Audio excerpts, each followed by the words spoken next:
तो नमस्कार दोस्तों, स्वागत है आपका हमारे यूट्यूब चैनल पे। तो आज हम जो हाल ही में बंदी रक्षक का पेपर हुआ है उसमें जो सामान्य ज्ञान आई थी उससे रिलेटेड प्रश्न करेंगे सारे के सारे।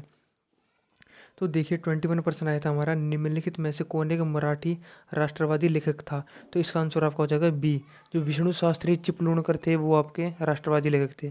तो नेक्स्ट है हमारा, संविधान के किस संशोधन में यह स्पष्ट किया गया है कि प्रधानमंत्री ए, की संख्या लोकसभा की कुल शक्ति की 15% से अधिक नहीं होगी। तो आपका इसका आंसर हो जाएगा 91 में संशोधन है ना इसमें। तो नेक्स्ट है, निम्नलिखित में से कौन संयुक्त राष्ट्र मानवाधिकार आयोग का मुख्यालय है। तो इसका आंसर हो जाएगा फॉर सी, जिनेवा। नेक्स्ट है 9 के नागरिकता अधिनियम के अनुसार निम्नलिखित में से किस एक देश के अवैधानिक प्रवासी नागरिकता के लिए अहरित नहीं होंगे। तो आपका इसका आंसर हो जाएगा बी, श्रीलंका। तो देखिए दोस्तों, ये जो क्वेश्चन पेपर है ये मैंने किसी से लिया है। तो नेक्स्ट है हमारा, इसमें पहले निशान लगा रखना जब जाएंगे। नेक्स्ट है, भारत सरकार द्वारा स्टार्टअप इंडिया कार्यक्रम निम्नलिखित में से किस वर्ष प्रारंभ किया गया। तो इसका आपका आंसर हो जाएगा सी, 2016 में।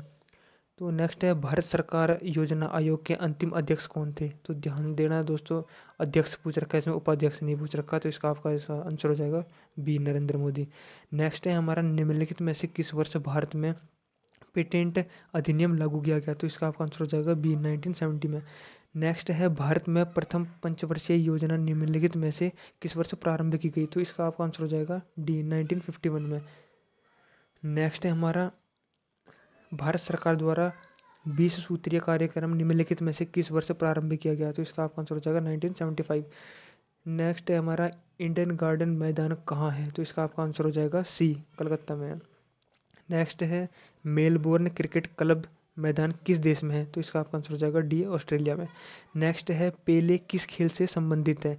तो इसका आपका आंसर हो जाएगा सी, फुटबॉल से। तो नेक्स्ट है आपका, स्प्रिंगफील्ड कॉलेज किस देश में है। इसका आपका आंसर हो जाएगा डी, यूएसए में। नेक्स्ट है, राम प्रसाद बिस्मिल्ला और अशफाक उल्लाह को निम्नलिखित में से किस मामले में फांसी दी गई थी। तो इसका आंसर आ जाएगा आपका ए, काकोरी षड्यंत्र केस में। नेक्स्ट हमारा 35वां, भारत रत्न पुरस्कार किस देश में दिया जाता है। तो इसका आपका आंसर हो जाएगा डी, भारत। नेक्स्ट है, ऑपरेटिंग सिस्टम एक डैश है। तो ऑपरेटिंग सिस्टम एक सॉफ्टवेयर है। नेक्स्ट है हमारा, डैश भंडारण का उपकरण है। तो इसका आंसर हो जाएगा आपका हार्ड डिस्क। इसमें तो दोस्तों देखिए कॉमन सेंस ही लगा लिया। जिस तरह कीबोर्ड है वो तो हम यूं ही यूज करते हैं, और माउस भी नहीं हो सकता, प्रिंटर भी नहीं हो सकता, तो हार्ड डिस्क इसका तो सीधा हो जाएगा। तो नेक्स्ट है हमारा, डैश एमएस वर्ड में नया खाली दस्तावेज खोलने की शूटिंग शॉर्टकट कुंजी है। तो इसका आपका आंसर हो जाएगा कंट्रोल एन। नेक्स्ट है हमारा, निम्नलिखित में से कौन सा एंटीवायरस सॉफ्टवेयर नहीं है। तो एंटीवायरस होता है जो हमारे उसमें वायरस की वजह से जो हमारा मोबाइल हैंग होने लग जाता है तो उसको ख़त्म करता है, वो एक एंटीवायरस होता है। तो नहीं है जो इसमें, वो आ जाएगा आपका डी। इसके अलावा जो MCAFE है ये, और क्या कहते हैं, क्विक हील है, तो ये सारे वो हैं सॉफ्टवेयर हैं, एंटीवायरस है। नेक्स्ट है हमारा, डैश एक इंटरनेट सर्च इंजन है। तो ये तो दोस्तों हर एक को ही पता होगा, गूगल आ जाएगा इसका आंसर। नेक्स्ट है, यदि महीने का तीसरा दिन सोमवार है तब निम्नलिखित में से कौन सा इस माह की 21 तारीख से 5वां दिन होगा। तो इसमें आप दिमाग लगाना, वैसे मैंने कर लिया है ये, इसका आंसर सी होएगा, बुधवार। नेक्स्ट है, विलुप्त संख्या ज्ञात करो। तो इसका देखो, इसमें दोस्तों ये हिसाब है, जिस तरह 1 और 9 है इसके बीच में 8 का फ़र्क दे रखा है हमारा, और इसके अलावा 9 और 17 है, इसमें भी 8 का डिफरेंस है हमारा। उसके बाद 17 और 33 है, इसमें 16 का है, और इसके बाद जो नेक्स्ट है उसमें भी 16 का है। तो दो दो करके वो दे रखा है इसमें डिफरेंस, मतलब अब 16 है फिर 32 हो जाएगा। तो इसका इस हिसाब से इसका आंसर 97 हो जाएगा आपका। तो नेक्स्ट है, सही विकल्प चुनिए जो श्रेणी को पूर्ण करता है। अब देखिए, जिस तरह AZBY ये है ना अक्षर, जिस तरह पहला अक्षर उठाया ए और लास्ट का अक्षर उठाया जेड, दूसरा अक्षर उठाया पहले से और दाएं से, और दूसरा अक्षर उठाया बाएं से, तो इस तरह करके है। तो इस हिसाब से इसका आंसर सी हो जाएगा आपका। नेक्स्ट है, शाम है जो वो 7 किलोमीटर है ना, वो उत्तर की तरफ जाता है। तो देखो, जिस तरह शाम मान के चलो ये चले गया आपका उत्तर की तरफ, ठीक है, ये नॉर्थ होता है, यहाँ 7 वो चले गया 7 किलोमीटर चले गया। उसके बाद इसने कहा कि वह दाईं ओर मुड़ जाता है और 3 किलोमीटर चलता है। तो इसका दायां ये होगा, इस साइड जाके 3 किलोमीटर मुड़ जाता है, ठीक है। नेक्स्ट इसने बताया ये फिर दाएं मुड़ के 7 किलोमीटर चलता है, तो ये यहाँ पहुँच गया 7 किलोमीटर। तो अब ये दोनों है, ये इस दोनों के बराबर हो जाएगी, और ये दोनों है वो यहाँ जो लाइन होगी इसके बराबर होगी। तो लास्ट में देखिए डिस्टेंस पूछा है इसका, जो मतलब ये मतलब अपना जो स्थान है ना, इसका प्रारंभिक स्थान है उससे कितनी दूरी पर। तो देखिए यहाँ से सिंपल हो जाएगा, हमारा जो इतना है ये ऊपर वाले के इक्वल हो जाएगा, तो इसका आपका आंसर हो जाएगा 30 किलोमीटर। तो नेक्स्ट देखते हैं अब हम पिता और पुत्र की वर्तमान आयु का अनुपात 7:1 दे रखा है, 7:1। तो 4 साल बाद यह अनुपात 4:1 हो जाता है। तो वर्तमान में पिता और पुत्र की आयु का योग क्या होगा।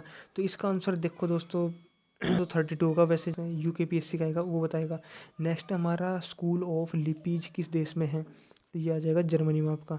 देखिए दोस्तों करंट अफेयर के पर्सन तो इसमें ना के बराबर ही पूछे थे, और जो पूछे थे वो कोई कोई तो है 3-4 साल पहले लगे हैं। तो ध्यान देना, जो UKPSC है वो कहीं से भी पर्सन पूछ सकता है आपसे, ज़रूरी नहीं है कि हर एक पेपर में ये आपके 8 या 9 जो है करंट अफेयर आए इस तरह करके।